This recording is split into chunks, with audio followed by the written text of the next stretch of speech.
AI and Bitcoin are the two most important technology advancements currently going on in human civilization. And my guest and I are thinking that they are not competing against each other. AI is actually accelerating the Bitcoin adoption and will drive the Bitcoin price up to 10 million US dollars. My guest Jesse today is not only talking about his amazing AI thesis combined with Bitcoin, but we're also talking about strategy, why Bitcoin is so important, and why there is a massive fiat collapse in front of us.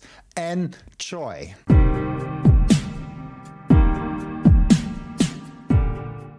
It's so funny because people ask me, okay, what is the summary of the first 700 podcasts that you have now done on your show? And I'm like, fiat bad, like really, really bad. That's like super, super bad. Bitcoin really, really good. And maybe you should build something in the ecosystem. That's kind of like the summary. But I think perfect. I think it's really important that we hammer that down, because there are so many people still out there that are completely blind to what the fiat system is actually doing to us and why it is so bad to us, because people don't realize they have the euros in the bank account, they have the dollars in the bank account, and they are aware of inflation. It's a topic, but they don't really get how drastically it impacts their life of just having 5% inflation. Just like if the true inflation rate would actually be just 5%, that would be so bad for your life that you can't even imagine. How do you see the fiat system currently in 2026? And what are you kind of foreseeing for the fiat system, especially as we also have major deflationary forces on there, like AI and all those things, like technology in general is a huge deflationary force. How do you kind of see that playing out in the long run? Well, first off, I like your description of fiat bad, Bitcoin good. So, I mean, that's it, right? And so, but we can peel back the onion on that, and I say that fiat is the most sinister and evil invention in modern history. I'm going to pause for dramatic impact there. It is the worst, most evil invention, period. It's worse than guns. It's worse than bombs. Why? Because it's this silent killer.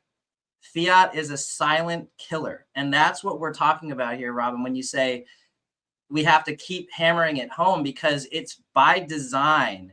It's meant to be hidden. It's meant to be kind of confusing. It's meant to be sort of this, I don't know how it works. I don't need to know how it works. It's just how it is. Inflation is just something that happens. No. This is by design, and it's extremely evil. And so if you want my opinion of fiat, I think it sucks. I think fiat sucks. Okay. And, you know, to give a little bit of history, like for your viewership and for the audience here, it kind of starts, I mean, it's gone back many, many centuries, and you can see different civilizations and different use cases of this. But let's just go with American culture and modern culture. And the start there is kind of like the Fed, right? 1913, the Federal Reserve Bank is created. And I just did a post about this, and you see a lot of Bitcoiners talking about this all the time. But, you know, the Federal Reserve Bank is not federal. It has no reserves, and it's not a bank. So right there, you should start to question, what the heck is going on? And I have the story of this in my book. I also have it in my articles. And again, there's many Bitcoiners that tell this story and talk about it. But basically, the Federal Reserve was a bunch of rich white men that got together in secret and decided to create a private, basically, entity. So it's not federal, it's private. They made the name sound like it was this government thing. It's not. It's just a group of dudes. And those dudes literally, it sounds crazy, but they literally just make money out of thin air. It could be toilet paper. It is toilet paper. It has no value. It's not tied to anything. They just said, we're going to create this private situation over here. We're not going to really explain it to anybody, and we're just going to make money out of thin air. And, you know, without getting too deep into the weeds of the economics of it, you know, whenever you have a money or a currency that can be inflated, and that's really what inflation is. When we talk about inflation, it means more money coming into the supply. It means that there is no hard cap. There is no finite amount of money. So just think about that premise. If some guys over here can just create more of the stuff that we need to buy our groceries, to fill up our gas, and they can just make it just out of thin air. Doesn't take them any time, doesn't take them any work, nothing. That's not fair. It's pretty simple to understand. That's just not fair. And that's where Jack Mallers says, you know, no man should work for what another man can print. That's what he means, right? And when we talk about the money printer, that's what we're talking about. We're talking about the Federal Reserve just being able to push a button and make more dollars. So the fiat system is broken by design to be an inflatable money that is designed to decay, meaning it gets debased, meaning it's worth less. And everybody gets confused about this because the people say, look, I've got $1 in my pocket and this is $1 and this doesn't change. $1 is $1. But no, it does change because the amount of stuff that you can buy with that dollar goes down and down and down and down over time as they dilute the supply. They're diluting the value of the currency. That's called purchasing power. Okay. And so people can understand that by thinking, what does that mean? You're diluting and you're decreasing the purchasing power. Well, that's why when you go to the gas pump, it costs more money, more dollars to fill up the same amount of gas, right? You're not putting more gas into the tank. The gas didn't get any better. The gas isn't improving. So why is the price going up? Well, the price is going up because the money that you're using to buy the thing, the gas, is going down. The purchasing power is decreasing. So again, these concepts are it's a mind fuck, right? It's meant to be that way. The people at the Fed, the government, the people issuing the currency, they don't want the average person out there to understand this, because once you understand this, you realize it's just a joke. It's one big joke, and I call it a circus. It's a circus show, and it's getting so ridiculous because what happens is, as soon as you have a currency that can be debased, as soon as you have a situation where you can have infinite inflation, which is what we have with the US dollar, what happens? People become irresponsible. That's just the nature of humanity. Whoever has the money, whoever is being able to control the supply, just starts to go crazy and just starts to make as much money as they want. That's why we have war. That's why we have forever wars, because we can just fund the wars with our fake money, you know, in forever. So, you know, fiat has become a huge joke. Everybody who's in the Bitcoin space knows it. People who are actually real economists know it. You know, people like you and me who have studied this know that fiat is just one big freak show. So I hate fiat. I love Bitcoin. Fiat bad, Bitcoin good. And, you know, I'll wrap up this part of the conversation just simply by saying there's 21 million Bitcoin. That's the innovation. Is it's a hard cap. You know, you can't inflate Bitcoin. And so when you have, and Jeff Booth talks about this all the time, you know, he's very focused on deflationary versus inflationary. When you have an inflationary system, which is fiat, against a deflationary mechanism, which is Bitcoin, the two really can't coexist. One is going to eat the other.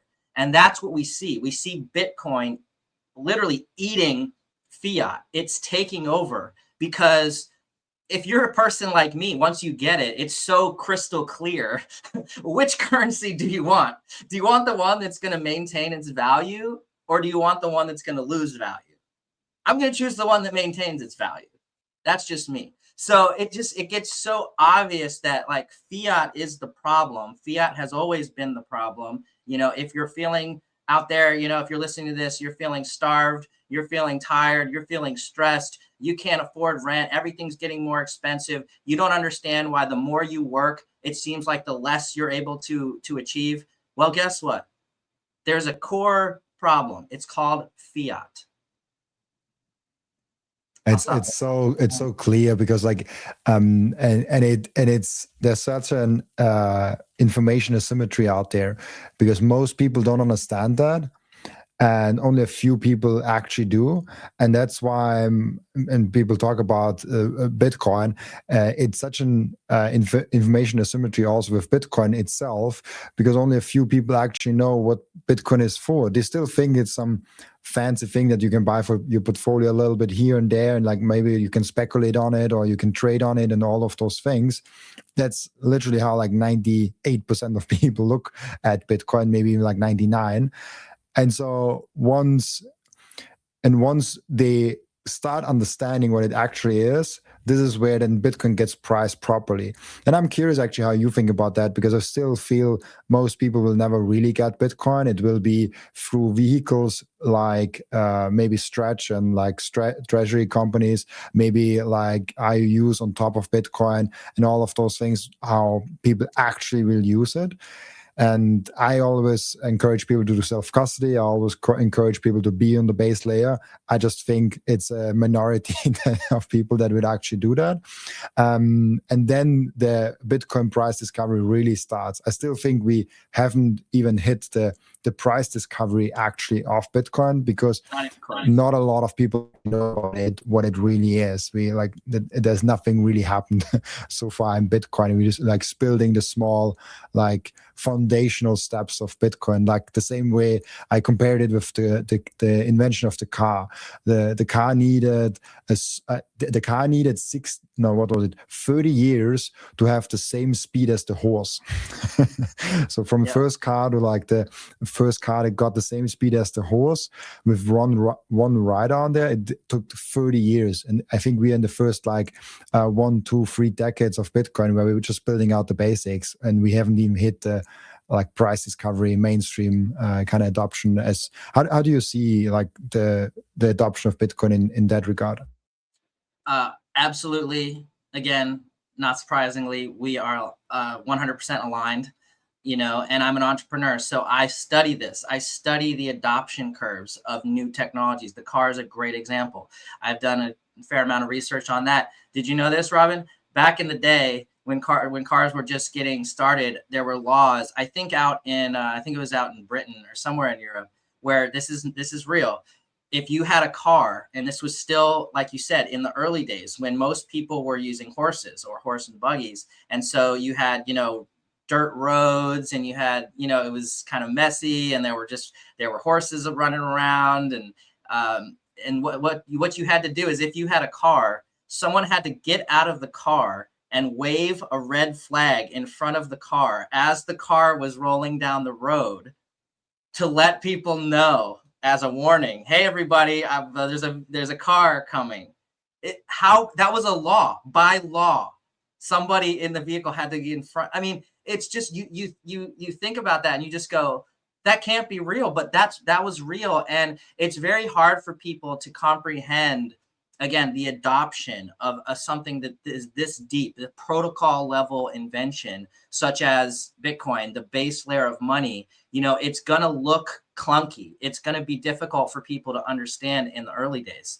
Now, let's talk about the price. So this is very interesting, because what does that mean, right? What is the value of Bitcoin? Well, most people look at Bitcoin relative to another currency that they understand. In most cases, the dollar, right? Maybe it's different for some of you folks that are over there in Europe or in other countries. But, if you're in the Western world, for the most part, you're looking at the dollar, so how many dollars gets me how many Bitcoin, right? But remember what I just talked about.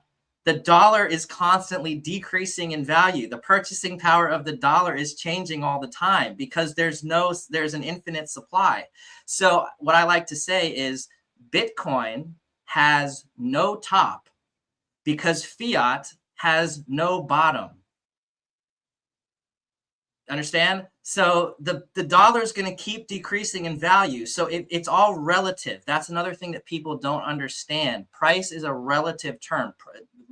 How much does something cost compared to what, right? So when you ask me, what do I think the value of Bitcoin is? I mean, it's so off right now. The perceived value of Bitcoin is so low compared to what it actually is. If you want to talk about it in dollar terms, I think there's no question. I have no doubt, literally like 99.99% conviction, okay, that one Bitcoin will eventually reach $10 million per coin. That's 100x from where we are now, okay? I'm 99.9% sure that that's going to happen. Why can I say that with such confidence? Well, because the dollar is going to continue to lose value. I know that for sure. Just look at any graph. Just look at the cost of the gas that you're filling up in your tank.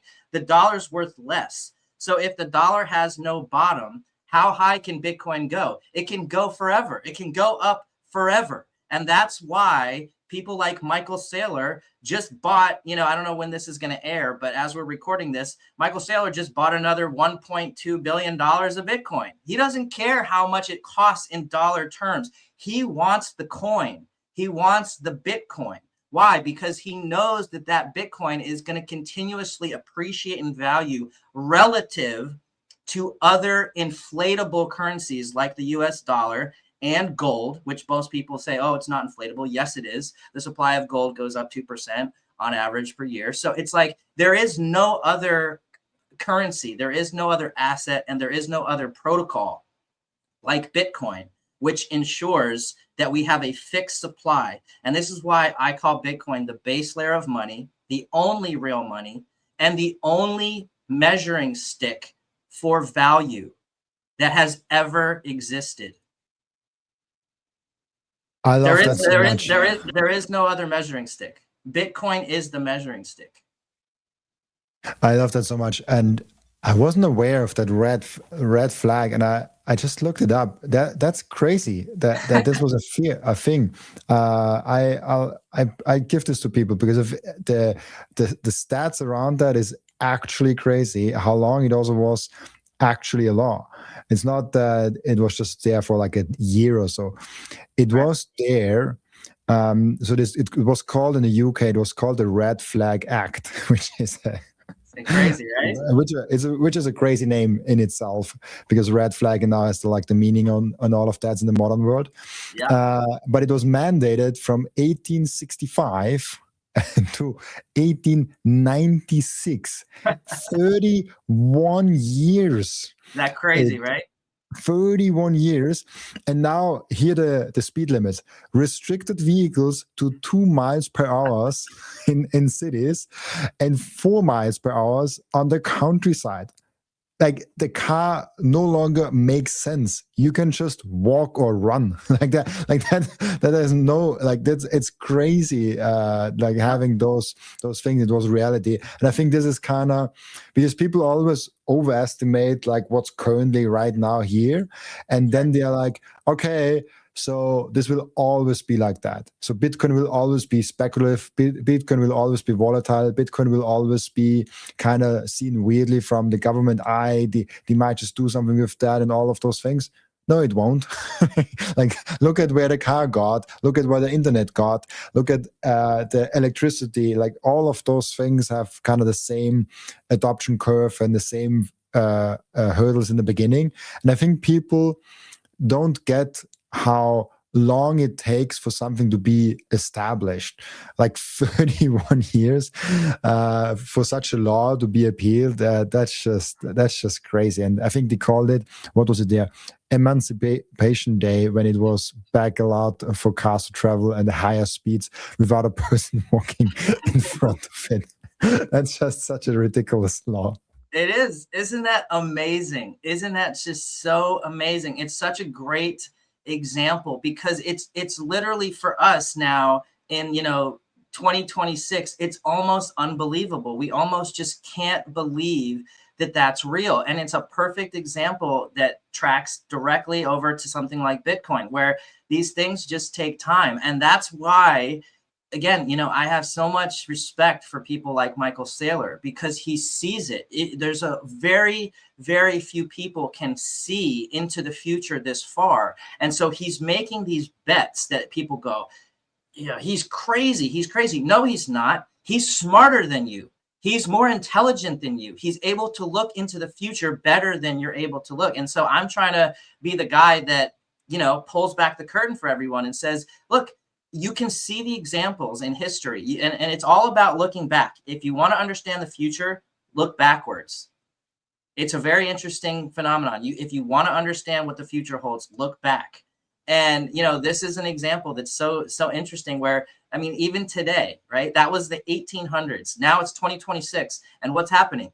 We have Elon Musk creating self-driving cars, and people are so nervous about it, right? It's still developing. Bitcoin will still be developing 100, 150, 200 years from now. New developments will be happening on the Bitcoin protocol. So for anybody who thinks that this thing, you know, is, you know, not going to work, it's just early. That's what you're getting confused about. It's early. And guess what? The biggest opportunities exist when you have asymmetric knowledge and something is early and you're able to get in early. So I'll leave that. 100%. I love that.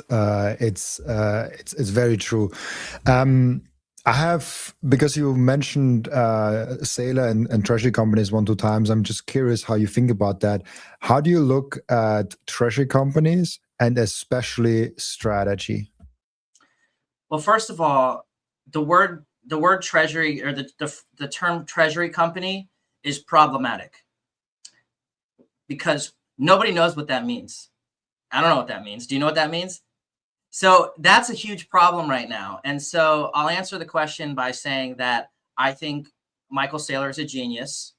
I think Michael Saylor will be one of the most celebrated, legendary, and powerful human beings on the planet and in the galaxy until he passes away. He will be in all of the history books.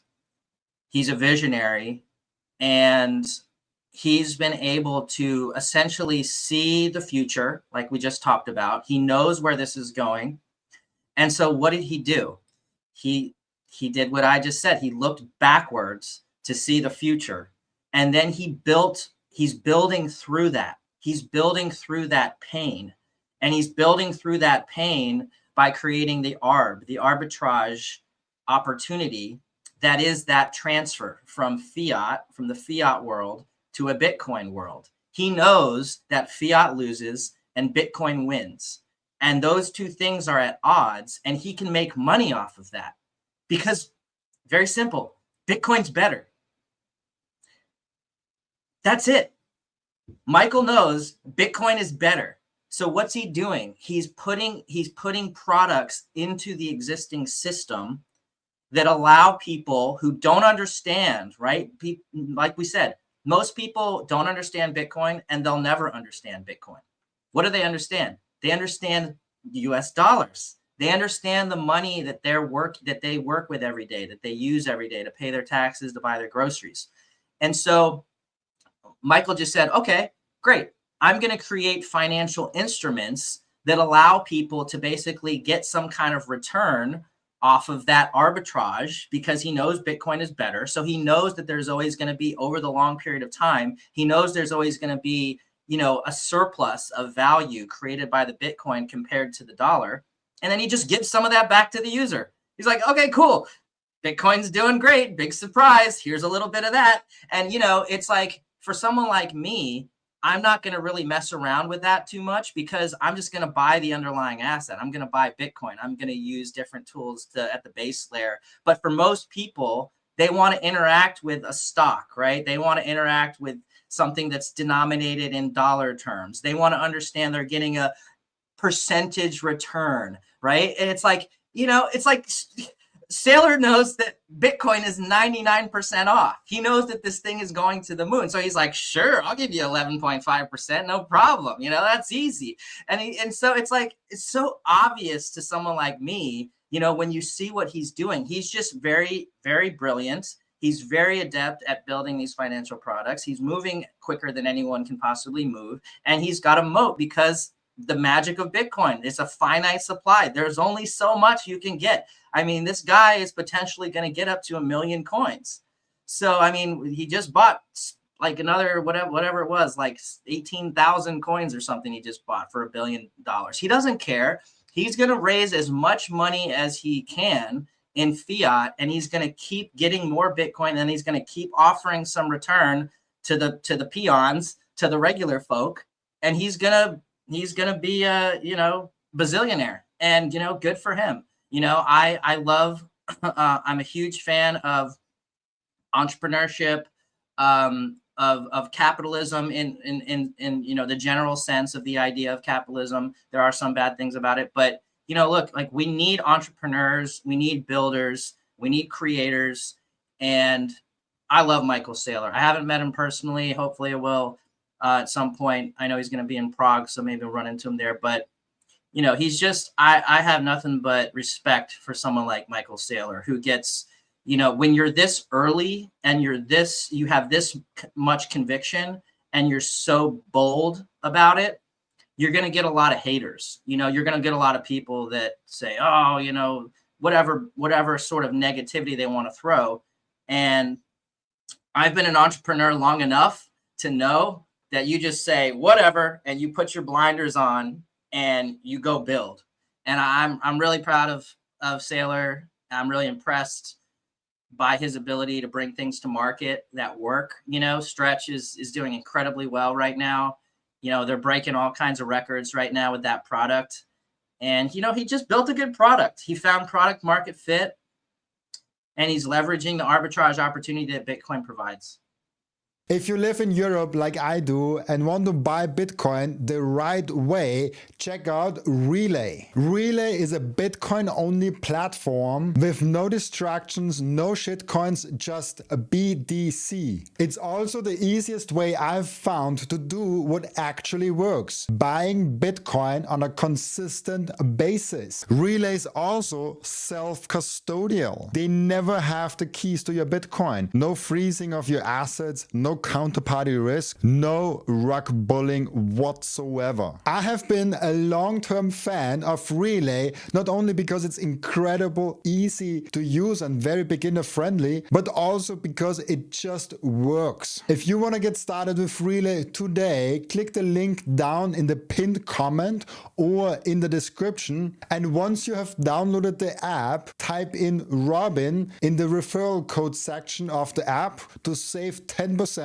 on fees. So set up your DCA Bitcoin plan today with the Relai app and get cheaper Bitcoin if you use code Robin. With Microseed, you can engrave your 12 or 24 word seed phrase, the entire seed phrase, onto a 1-inch small washer. Yes, just one washer. All 24 words on that one washer. You can hide that thing everywhere. And even better, you don't need to buy a new kit every time you have to get a new wallet. You can make unlimited backups because Microseed is not selling the washer. Microseed is selling the device that stamps the washer. So you get the full kit with the device, with the washers, with the hammer, with everything you need to get started today. And you can make with that unlimited amount of backups. Go now to microseed.io. Finally, we have BTC Prague back in 2026. And this year, I'm not only speaking on a panel, but I'm actually going to present an interesting new angle, a perspective, a Bitcoin thesis at BTC Prague this year for the first time ever. I've never done that on any other conference, so this will be a fun one. If you listen to this show on a regular basis, I would love to meet you in Prague this year. It's very high signal, no noise, and Prague is just a freaking amazing city with awesome drinks and a lot of good food. Use code Robin to get 10% off, and if you buy with Bitcoin, you get an additional 5% off your ticket price. I'll see you there in Prague. Make sure to come say hi. I'm curious because this is, I'm super bullish on strategy, by the way. I don't think it's a recent shift that I've gone down, like a rabbit hole that I've gone down in the last like 3-4 months. Before that, I always looked at it like, oh, it's just like they're using some depth. But especially with Stretch, I think they found not only product market fit, but beyond product market fit. Something like the iPhone moment is often referred to that. But I'm just wondering, and I'm thinking we are entering a golden age of like Bitcoin, and in that golden age of Bitcoin, what will Strategy's role be? And they already have 3.5% of the global supply of Bitcoin. They might be able to gather 5, 7, 10% of the global supply. Let's see. That's central bank money, like that. That's serious. That's serious Bitcoin. Like if you think about a Bitcoin world, and then like one entity having like such a massive chunk of all the Bitcoin out there, how do you think about the long-term vision? Like when Bitcoin reaches like the $200 trillion, $300 trillion market cap, and Strategy just sits on like 2 million Bitcoin. Yeah, I mean, I'll tell you what Michael Saylor is going to do. He's going to do whatever the fuck he wants. That's what I mean. Like he's a juggernaut. He won. Like nobody's catching him. He will be legendary. He will be a legend. He's a living legend, and he will be in the history books forever. And he's going to do whatever he wants. He will be in the position of leverage. He will be in the position of power. And, this is why, so far he seems like a great guy. And so I think if we wanted somebody to, be in that position, I think he's a great guy to be in that position. He's already said that he's just going to burn all of his personal holdings when he passes away. He doesn't have ulterior motives. He doesn't have, any kind of like extended legacy or family. He's not married. He doesn't have kids. Like he's just doing this for humanity, and he reminds me a lot of Elon Musk, like Elon is doing these things for humanity. They're not doing it for the money. The money does not drive them. What drives them is seeing the future and helping humanity build into that future. So, in a concrete sense, I don't know what he's going to do. I can't see the future. We don't know what we don't know, right? The world's going to change. I can look out and I can see that, yes, Bitcoin will be the base layer for money, but what does that look like 20 years or 30 years from now? Saylor is going to hold a massive amount of coin, and he's going to have the ability to create, like we were just talking about with the car. And, it's a protocol. So there's constant adjustments. There's new products. There's new services. There's new infrastructure that's constantly being built. And, Bitcoin is the source. Bitcoin is the energy source, literally. Bitcoin is literally the energy that's going to move the world. It's going to allow things to happen. So yeah, I can see things like, lending and using the Bitcoin in various ways so that the world can operate, and again, like the beauty of Bitcoin is that there's no rehypothecation, there's no inflation, there's no debasement, right? So, Saylor is going to have a lot of it, but like he can't create a new money printer that generates new Bitcoin, right? So he's just going to get his hoard, he's going to get his pile of coins, and then he's going to be able to leverage those coins for lots of different things. And you can see it in products already with collateralized Bitcoin and lending. And, there's services now where you can use your Bitcoin to get a mortgage on your home, and he's just going to be that probably like lender of choice. I don't like I don't like using the word bank, because I think banks are evil, and I want us to come up with a different word and like a different version of that, because remember, the Federal Reserve Bank and Fiat to me is the evil. That's the demon. That's the devil. That's the worst, most evil invention in human history. So I want to move on from the concept of banks, and maybe that word will stick. I hope it doesn't. I hope we come up with some other term. But at the end of the day, Saylor is going to hold a massive amount of power and energy stored in those Bitcoins, and he'll be able to leverage that until the day he dies. And then he'll pass the torch to somebody else, But, this is the game theory. This is the game theory of Bitcoin. And a lot of folks were worried or concerned that nation states would start to control all of the Bitcoin. I would much rather have it come from the private sector. I would much rather have an entrepreneur, a self-made man, a genius who can create products and services. I would much rather have that person, Michael Saylor, be the person who's in control versus a government or a nation state. Yeah, 100%. I think it's like coming from the private sector is a lot better. And also I think the whole talk, the first 40 minutes now of our conversation is kind of highlighting what a huge opportunity we are currently living in. I think it's like an interesting time because we had, I don't know how much we want to get into the macro picture now, but like we had the business cycles kind of like being drawn down the last 3 years. And so like the Bitcoin bull market was kind of like a little bit dampened because less liquidity was in the system. But as Larry Lepar, Lynn Alden, and all the other ones say, like the big print is kind of coming. Like you kind of can't avoid that for too long. And then you have Bitcoin strategy being down like Bitcoin is down, I think 40 to 50%. Strategy is probably down like 50 to 60% from the all-time high, maybe more than that. I don't know the exact numbers. And so you have a unique window of opportunity right now in 2026 where everything is down massively, where there's a huge print and liquidity coming in the system because it just has to come in. Like there's no, like it's like the sun coming up tomorrow, like it just has to come up tomorrow. And so it's a really interesting opportunity, right? Like 2026 is really fascinating because we've seen already all the writing on the wall for Bitcoin and strategy if you actually look at it and not just read headlines. And there's a huge opportunity coming for you like the next 5, 10, 20 years.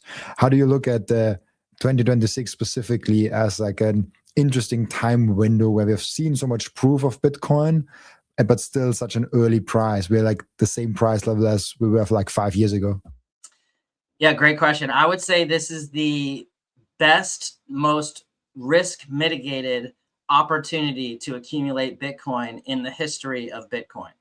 So I've been through several cycles, right? I got in when it was a couple $1,000s per coin. Some people got in earlier than that, when it was $1, like Max Kaiser got it at pennies, and you see again, talking about the adoption curve, right? And the adoption curve, and when you see the volatility is simply a lack of understanding. It's the asymmetric knowledge that we're talking about, where people get scared, there's fear, there's greed, people don't understand what they're looking at. And so whenever the price starts to move and it goes down, people get scared, they sell, it goes down more, and you get these drawdowns, right? And we've had 90% drawdowns, 80%, 70%, 60% drawdowns. And if you notice over time, if you actually study this and you look at the numbers, the drawdowns are decreasing.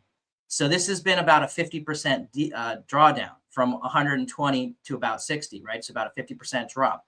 That's nothing compared to some of the earlier cycles where we saw 80% drops, 90% drops.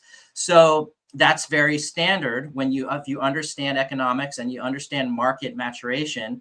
The volatility starts to decrease. It's an oscillating line where the volatility dampens over time. And that's exactly what we're seeing, and people who are economists and statisticians, Fred Krueger talks a lot about the power law. Other people like the power law.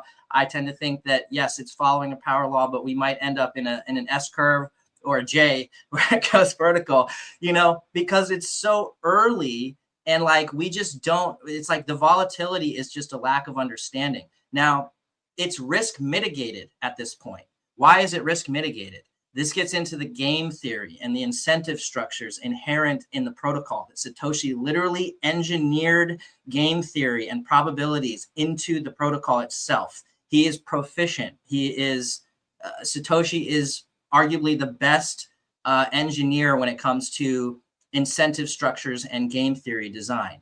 And because of the fact that there's a fixed supply, because of the fact that you have the halving mechanism, that the emission of tokens decreases over time, you have this increased pressure of people trying to get at this finite scarcity asset, right? What stops that from happening? Well, uncertainty, right? And there's a lot of uncertainty in the early days, right? There's a regulatory questions, there's laws and things that are changing. You know, I had friends who were getting subpoenaed.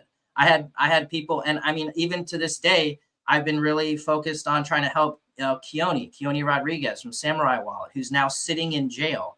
You know, there's a lot of turmoil, right? By the way, Keone didn't do anything wrong. He created some software on the protocol, and we're trying to get him a pardon, and hopefully that happens.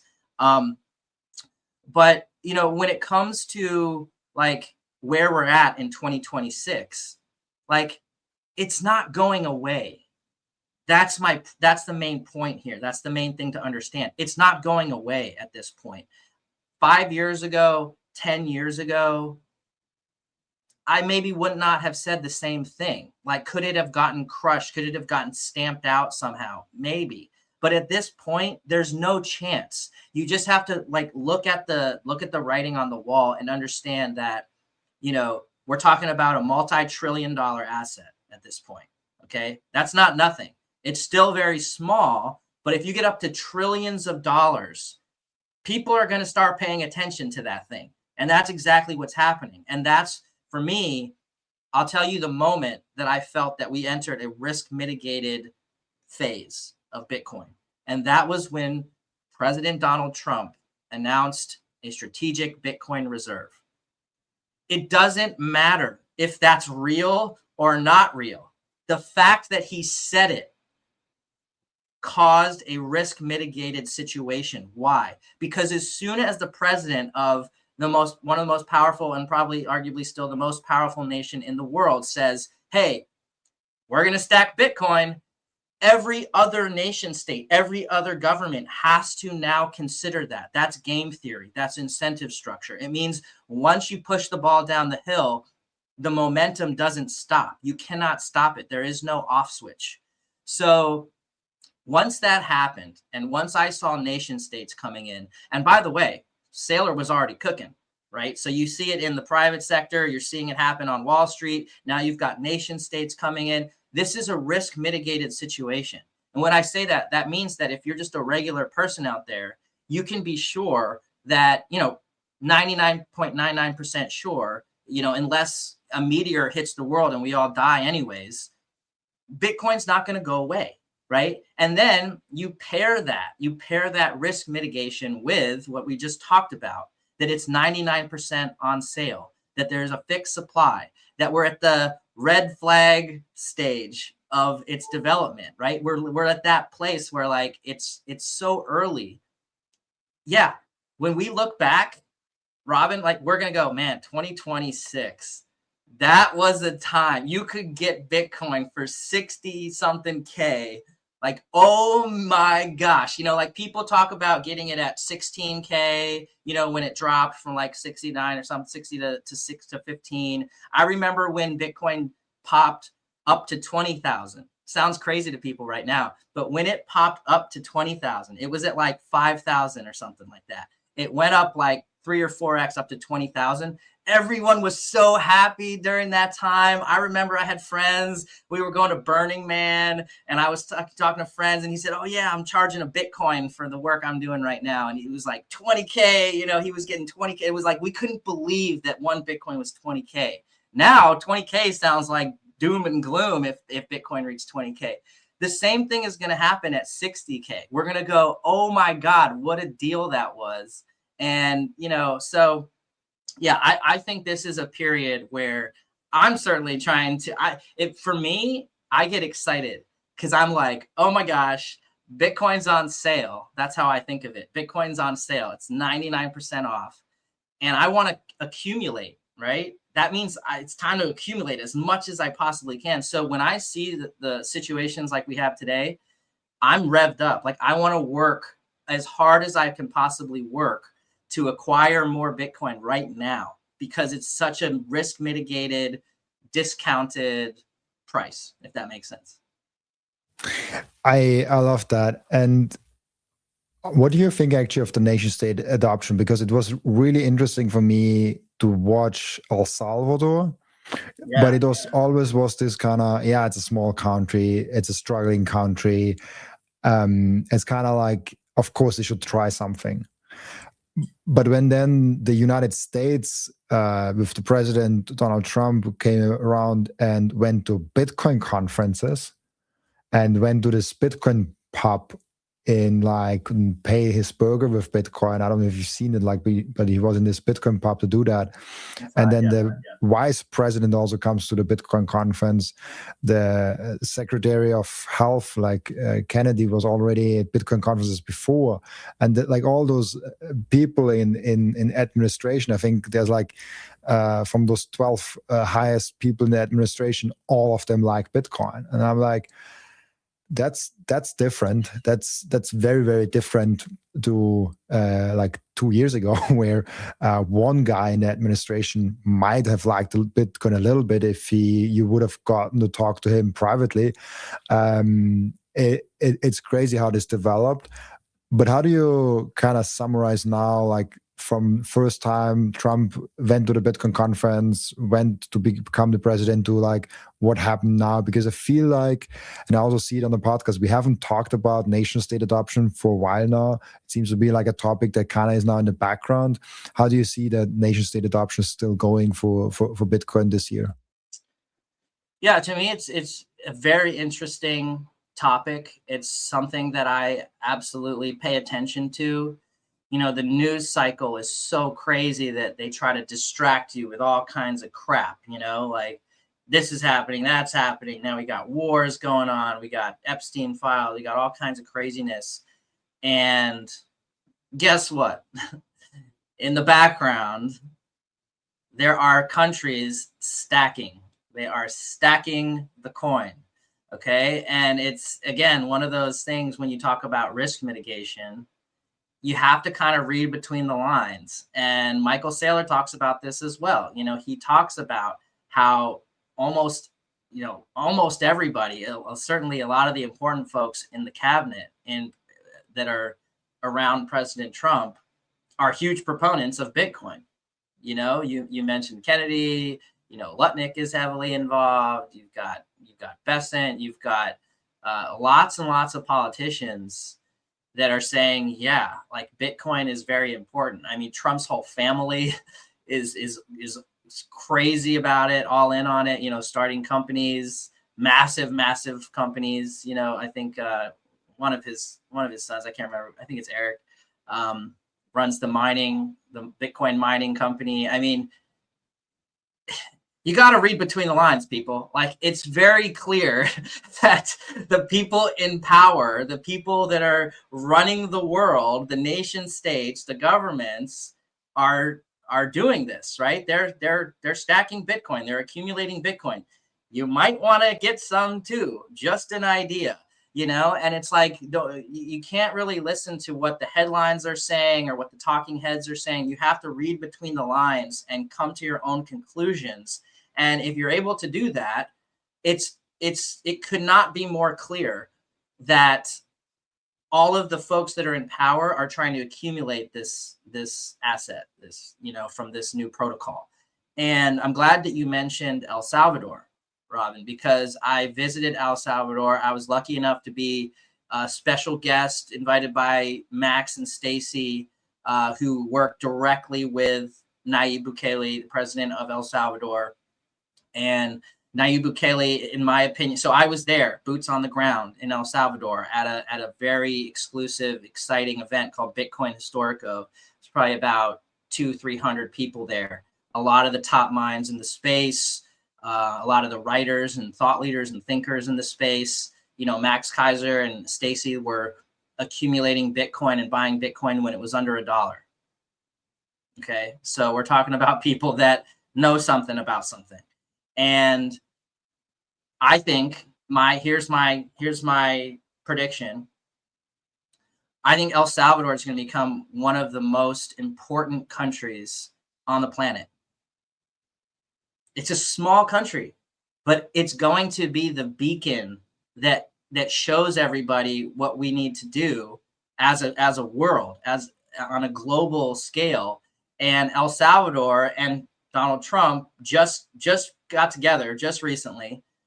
They already have some good relationships going on. Nayib Bukele is stacking Bitcoin publicly. You can literally just go look it up and see how much Bitcoin they're stacking. And I think that the game theory and the incentive structure that Satoshi built into the network, it's forcing governments to capitulate. Like, a lot of people worry, like, oh no, the governments are getting involved. That's not the situation. They're capitulating. They're bending the knee. They can't beat it. They can't destroy it. They can't get rid of it. They can't control it. They are beholden to Bitcoin. Everybody, including nation states, leaders of the world, they can't do anything but join. If you can't beat them, join them. So, I think it's funny that a lot of people get nervous or upset when they see nation states stacking Bitcoin. In my mind, it's business as usual. Like, this is the plan. This is exactly the plan. They can't do anything. This is exactly what we want.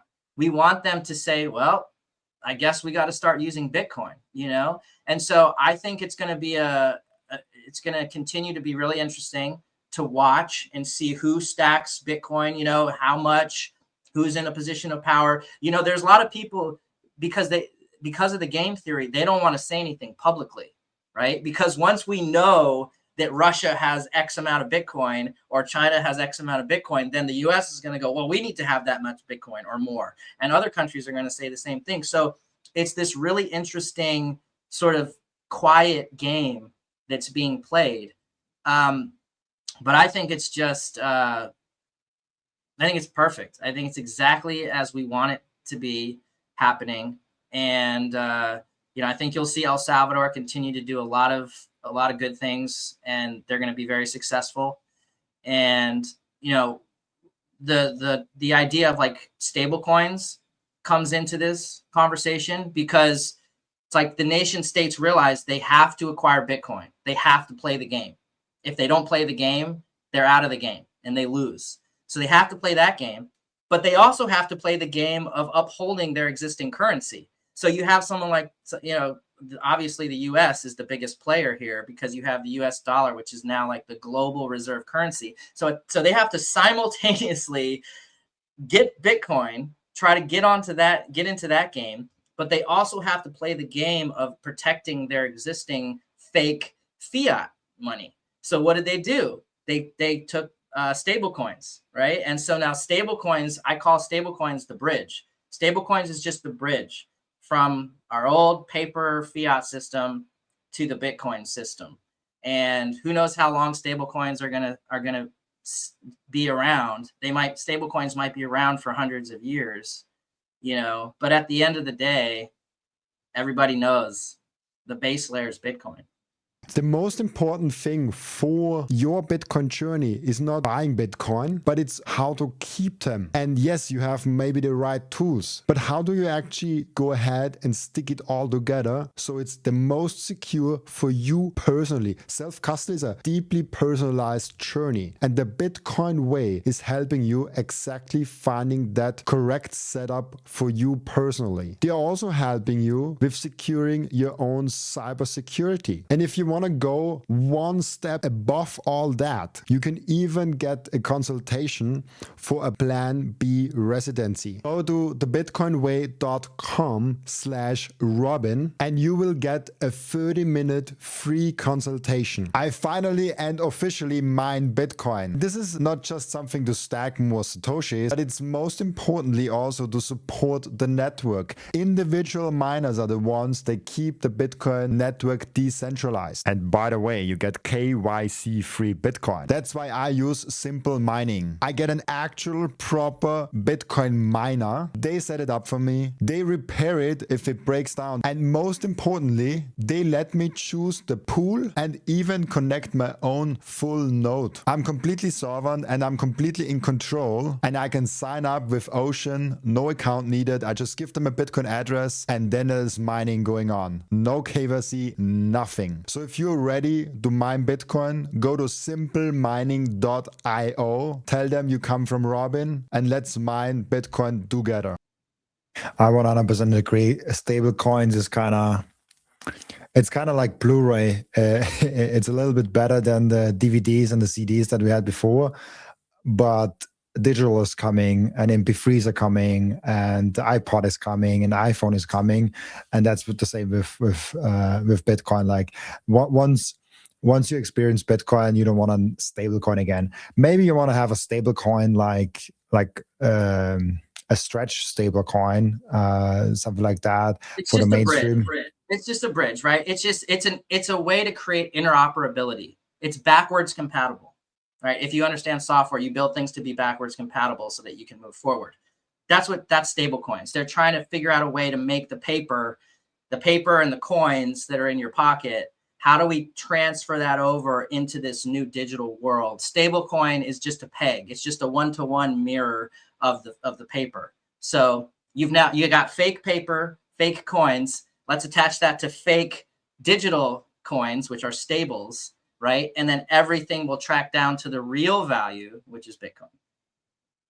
That's a really good explanation of that. And I thought about, I didn't want to interrupt you when you were talking about Donald Trump. I thought about Donald Trump, like kind of like going down the road, waving his red flag and telling everyone like, Bitcoin is coming, Bitcoin is coming. Pay attention. It's coming faster than you think with 2 miles per hour. Yeah, like I had that meme. Maybe I'll create it and put it on Twitter later. But it's kind of funny because if you pay attention, and I do think the USA is still the most powerful nation on earth. Nobody wants to be at war with them, so that's kind of how you can define it. And so, like, if he says like Bitcoin, Bitcoin, Bitcoin, and his whole family is in Bitcoin, and they literally made like ABC, the American Bitcoin company, like buying Bitcoin, mining Bitcoin, all of those things. It's literally the president saying, like, buy Bitcoin, like do it now, because it is coming. Even in his subtle way, of course, he can't say it directly. I mean, he said, like, never sell your Bitcoin at the conference and all of those things. So he's kind of direct with the messaging. Yeah, and you have to also understand, like, anybody who's a president, they have ulterior motives, especially the United States. So he's trying to juggle all kinds of different things that are happening behind the scenes that we don't know. We don't know what deals are being made, what he's supposed to say or not say. That's why you have to read between the lines. I think the best marker is what his family is doing. They're stacking Bitcoin. I think so too. That's really, really good. As a last topic, I want to get into AI, because I think we are not only entering a golden era of Bitcoin, but also an era of AI. I think AI is like such a game changer in so many different ways. How do you make the connection between those amazing two technologies that I think every individual has to kind of pay attention in 2026? And what is kind of the implication of AI to Bitcoin and Bitcoin to AI? Yes. So this is the thesis of my book, Life After Bitcoin. And the thesis is very simple. The thesis is that Bitcoin is the only real money. There is no other real money. It's only Bitcoin. And on the other side of that discussion, we have AI, which is this new paradigm shifting technology.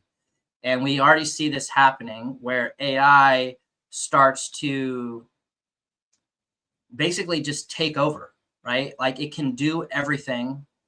It can do it faster, more efficiently, better, cheaper. And so we're faced with this very interesting time in human history, where we've basically given birth to this, almost like this new species called AI, and pretty soon, there's going to be humanoid robots all walking around doing work, and those robots are all going to have super intelligence. They're all going to have AI plugged into them. So it's going to get to be like Star Wars, like very quickly. Like, we're going to have R2-D2 and C3PO all over the place. And you think about AI's capabilities. They don't need to sleep. They don't need to go to the bathroom. They don't need to eat. So what does it mean? It means that production times, meaning like how long it takes to do things, rapidly decreases and approaches zero. That also means that the cost of things rapidly decreases and approaches zero. This is deflation. This is what Jeff Booth talks about. Anybody who is deep in the AI space will tell you AI is a deflationary technology. Anytime you have the ability to do something faster, better, cheaper, then obviously the prices are going to go down and the productivity is going to go up. So the problem with this is that we already see this with like agentic AI, right? Where the AIs are talking to the other AIs and there's no human involvement. And we're going to live in a world, again, this is hard for people to wrap their heads around, but we're going to live in a world where we're not involved. Like, we're just not in part of the equation. Like, the robots and the AI are just going to be doing things. They're going to be building cities and towns and making food for us. And, you know, it's just, they're going to be going at such a pace that it's going to be kind of impossible for our human minds to process. That's potentially very dangerous, right? Because what if it gets out of control? And then we go down the path of, you know, Terminator and, you know, the apocalyptic future and the Matrix, and all of a sudden humans become batteries and, you know, we get pushed out, right? So in my thesis of the book, the only way to solve that problem of like the AI getting out of control is to marry the AI with something finite, with something measurable. Enter Bitcoin, right? Bitcoin is the solution to temper and control and create the guardrails for this new species called AI. And it's very easy to kind of think about this thesis in a way where you just think about robots and they're not using Bitcoin, right? The robots are using other currencies. They're using altcoins. They're making their own altcoins. They're speaking a different language that we don't understand, using money that we don't understand. We're fucked. If that happens, we're done.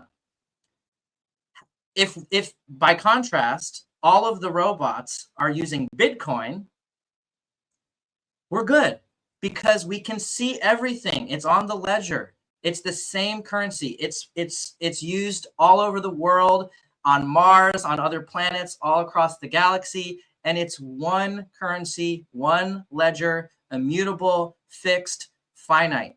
So my thesis is, if we're going to survive, if the human race is going to survive, and not just survive, but thrive, we must marry those two technologies together. We have to marry Bitcoin with AI.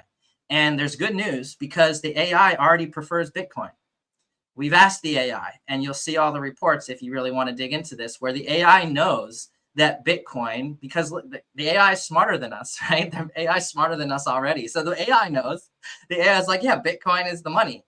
So so that brings me to the kind of culmination of my thesis, which is that I believe this is all going to work out. So I have a positive outlook of the future. I don't think we're going to die off. I don't think we're going to enter, you know, the Terminator or the Matrix type of scenario. I believe we're going to enter the next golden age. I believe that we're going to figure out that we need to marry Bitcoin and AI together, and that Bitcoin becomes the guardrails. It becomes the parameter set.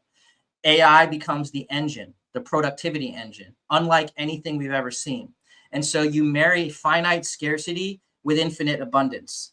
Scarcity on the side of Bitcoin, abundance on the side of AI. You put those two together, and what do you get? You get the second Renaissance. So I believe almost everything that we do today that we consider work goes away. The robots do it for us. We have a surplus of food. We have a surplus of shelter. All of the basic human needs on Maslow's hierarchy of needs are taken care of. If you want to work, you can work. If you don't want to work, you don't have to work. And Elon agrees with me. Elon was just talking about this. He talks about it a lot these days. Like, work will become optional in the way that we think about it today.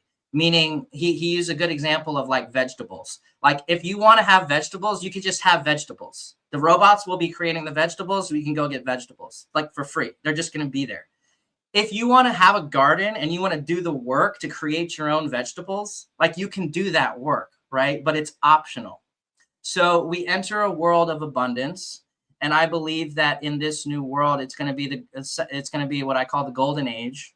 And, you know, I'll liken it to things like the first Renaissance and the first Enlightenment, where you see a proliferation of art, creativity, exploration of, you know, the frontier, you know, like us just being explorers again, us creating art and beauty. And I really feel like we're going to enter a world of, you know, we're gonna have some good times. We're gonna have some good times ahead. And, you know, I think if we get this right, those good times could last for like thousands and thousands of years, literally. If we get it wrong, we're probably gonna go extinct in like 100 years. So we better get it right. But that's my thesis. That's my thesis. The same as I see it with Bitcoin is like we've got that one chance. If we mess up Bitcoin somehow, like I think we have lost. The same way with we've got that one chance, and we kind of have to make it work. Otherwise, it might be not good for humanity. But I'm a very optimistic person, and I look at AI and Bitcoin. I'm like, man, the future will be bright. The future will be absolutely phenomenal, and I'm looking forward to living in the future. Not only to look back at that clip and see how right or wrong I was, but also to just like live in it. Before we get to the end routines of the podcast, you told me before we started recording you have not only one, but like a second new book coming up, which is like I've never seen an author kind of releasing two right at once, which is really fun. What is the one is the life of the Bitcoin, but what is the second one also about? Yes. So we talked about this before recording, and I said, you know, I don't know when this is going to release, so I might make some other announcements about this, but this will probably be one of the first places that people hear about this. And yes, I am actually, I've been kind of quietly and sort of secretly working on another book. So I'm going to be releasing two books almost in parallel. And the one that people know about is called Life After Bitcoin. The other book is a fiction book, and it's my first fiction book. And it is a sort of parallel to what we just talked about, the world that we could end up in. And this book, I'm going to show it to you. You just got a proof copy.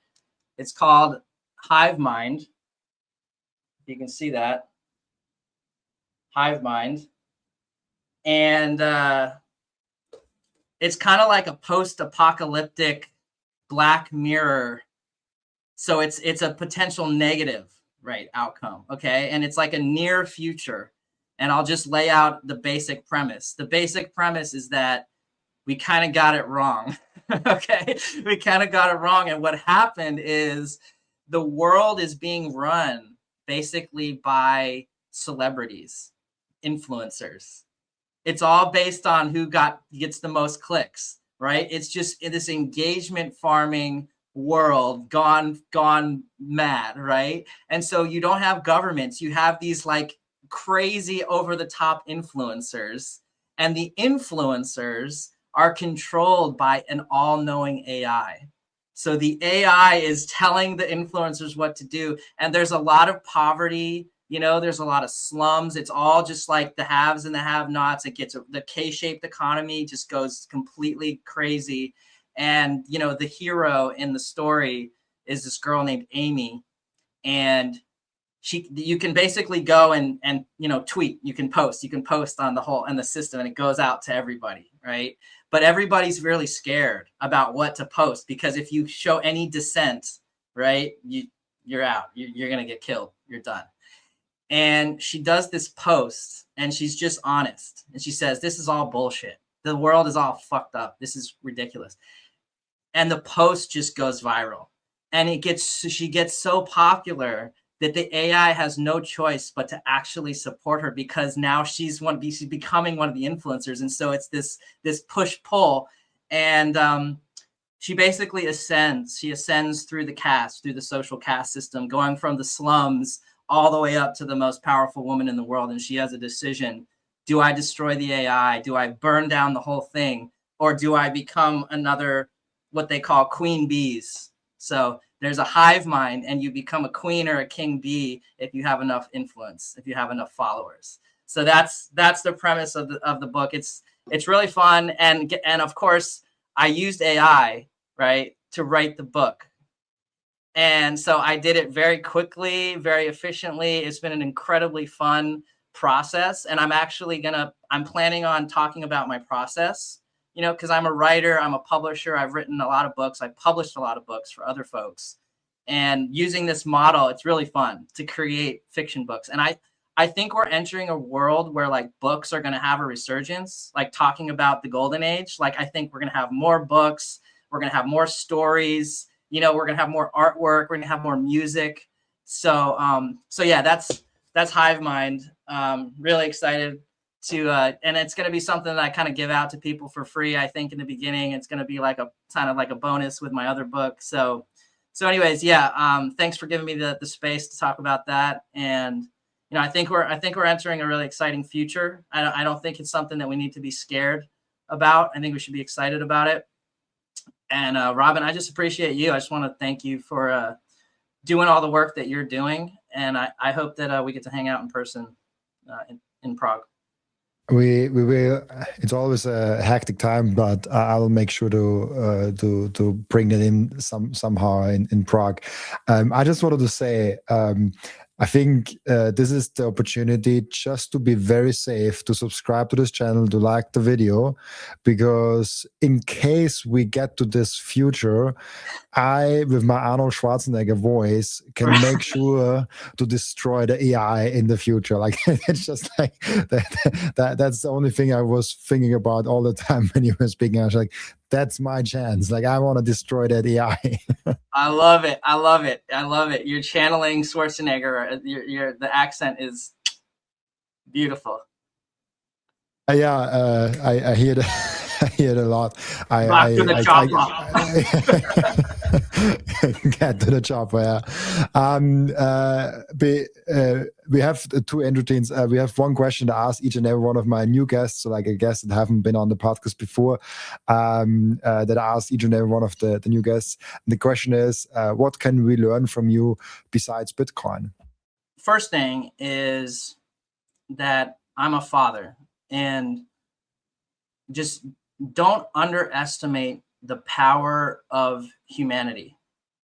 There's something organic within us, and it's something magical.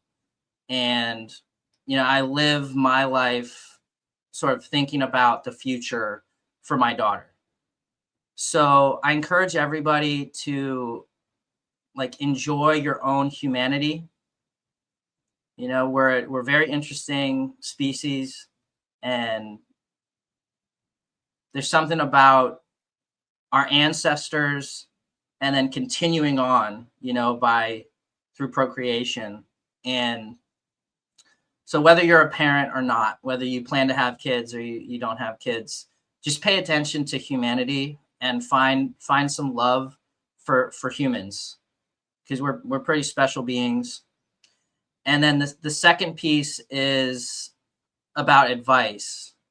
And people ask me, what's the best advice that you can give? And I tell people, sort of tongue in cheek, the best advice is your own advice. Listen to yourself, man. It's actually interesting because I see and hear it all the time with myself, with other people. If someone comes with you with a problem, like you give him it twice, and you often don't even do it yourself. You know, like if someone comes to you like, oh, like I want to lose weight, or like I want to do this, or like I want to sleep better, like you have amazing advice for yourself. I don't know if you meant that in that way, but that's what I see a lot happening, where like just listen to your own advice and like you will be fine. Just like have the discipline to stick to that. Yep. Trust in yourself. Believe in yourself. Awesome. Then we have an end routine in the podcast, as you might know, where the previous guest is asking a question for the next guest without knowing who the next guest actually is. And the previous guest asked you an interesting one. Does the halving supply shock still matter now that the new issuance is such a small share of the total supply of Bitcoin? And single entities like Strategy are buying more than the daily issuance. I mean, twice as much as the daily issuance, I guess. So does the halving matter? Yes, the halving matters. I think it's an amazing part of the design of the entire system. Is the halving as impactful as it was before? Probably not, and it will continue to be less and less impactful as we continue to develop. So for me, it's almost like not of any concern or I don't think about it that much, because I just see it as a beautifully designed, way to control the emissions. That's really all it is. It's a way to control the emission schedule of the tokens in such a way that of the coins, so that it's continuing to push that scarcity. That the halvings and the final mining isn't going to happen for another 150. We're going to continue this for 115 more years. so like, I don't think it really matters, right? Like, all that matters is that we continue to develop, we continue to grow, we continue to follow this adoption curve. I'm not a chart guy. I don't really care about the charts. Like, I'm zoomed out, right? I'm zoomed so far out. I just mentioned my daughter. Like, I think about when my daughter's 50, she's 5 right now. So I'm thinking in like multiple decades here. And then I think about my daughter's children, right? Which is like 100, thinking 100 years out. So not too worried about the halving mechanism happening every 4 years, right? It's like, I think it's inconsequential, but also a beautiful part of the design. So I love that it's there. But I don't really think it's something that we need to think about, worry about, discuss, or debate that much. It's fun. It's fun to kind of talk about it now and then, but I just see it as another beautiful element of Satoshi's engineered design. And it gives us a moment of celebration every 4 years to come all together at the same block, no matter if it's like 4 in or 5 in the afternoon or like midnight at your place, and like celebrate together on Bitcoin Twitter or like in local groups. It's a kind of fun moment to be around in the halving. I only celebrated one halving so far. So I'm looking forward to seeing my second one in action. Still takes some time, but like not that long in the future. It's a good point. It is a good point. It gives us sort of time markers, and if you really study the design from Satoshi, he really focused a lot on time. He created almost his own calendar. That's actually, if you look at the title of my book, Life After Bitcoin, you'll see a timeline of history. So BC or BCE, AD, and then AB after Bitcoin. So there's an element of time that Satoshi was sort of almost controlling time through the block mechanism, through the halving mechanism. And, it's quite interesting. So it does create these markers, these moments when humans can come together and say, we've reached a new milestone, in Satoshi's story. 100%.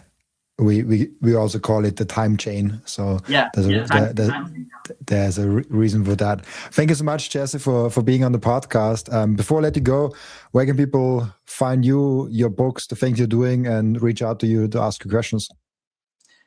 I would just say I have a personal website, jtev.me. I'm on Twitter or X at jtevelow, and I'm very active on X. So that's, I'm very accessible there. And then you can always just search my name on your favorite AI and learn about me, or you can use the old-fashioned way and go on Google and find me. But those are some of the best ones. Who does Google anymore? I don't know, man. It's old school. Either searching on a social media platform or on an AI platform. I don't know what this Google thing is anymore. There you go. I think I only use it right now to look up the Bitcoin price. It's literally the only function I use.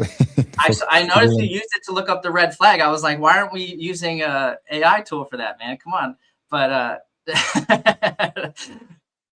I mean, technically, it was Gemini that gave oh, us okay, the answer. okay, there we But go. like, I don't, it's kind of, I don't know. Maybe just as a small bonus question for the people that stick around, what is your favorite AI tool? Like, what are you using currently in like for looking things up and stuff like that? Yeah, good question. Because I'm entrepreneurial, I think a lot of entrepreneurs would say the same thing, is I use a bunch of them, because I'm testing them all out, and or not all of them, but I tend to be these days, most recently I'm using I'm starting to go more with Claude, and then I'm still using some of the most recent GPT versions, and then I do sort of interface a little bit with some of the Gemini stuff. Notebook LM has been pretty cool, so I mean, this is how it should be. Like, you shouldn't use one AI. Like, we didn't get into this discussion, but I want to have a decentralized, what I call decentralized AI future, where you have hopefully many different AI companies, and many even open source decentralized AI products. So it's early days, right? Just like Bitcoin's in its early days, AI is still in its early days. But those are some of the ones that I'm using. And I think for me, the big question is sort of, I also use Grok actually too. So Grok, it depends on the scenario. But it's like, for me, one of the biggest issues is, ethics, right? Ethics and morality. And so it's like, I kind of look at Elon right now as the one that I'm most comfortable with. I feel like he's focused on that, on like pure truth and being unbiased and not having any kind of ulterior motives. But even someone like Elon, he's got a business to run, so I'm not sure like which AI to use these days. It's more of just a practicality for me, of like, I want to get something done. I want to explore the technology. So I just use whatever one feels best. But I'm hoping that we reach a place where we can feel a little bit more ethically and morally stable with the different AI that we're using. And Jack Dorsey talks about this, about how he would like to see a place, or like a reality, where the user kind of can always choose like which algo they want to use, like very easily. Like, I want to use this algo, I want to use that algo, I want to use this AI, I want to use that AI, and try to remove any kind of centralized control. So that's maybe another topic for another chat, Robin. But those are some of the AI tools that I'm using these days. There's a lot of interesting stuff that we could go into, and we'll definitely have a second chat on the podcast. So thank you so much, Jesse, for being on the podcast, and also thank you so much for everyone that is watching and listening, for joining us today. As always, I'll be back.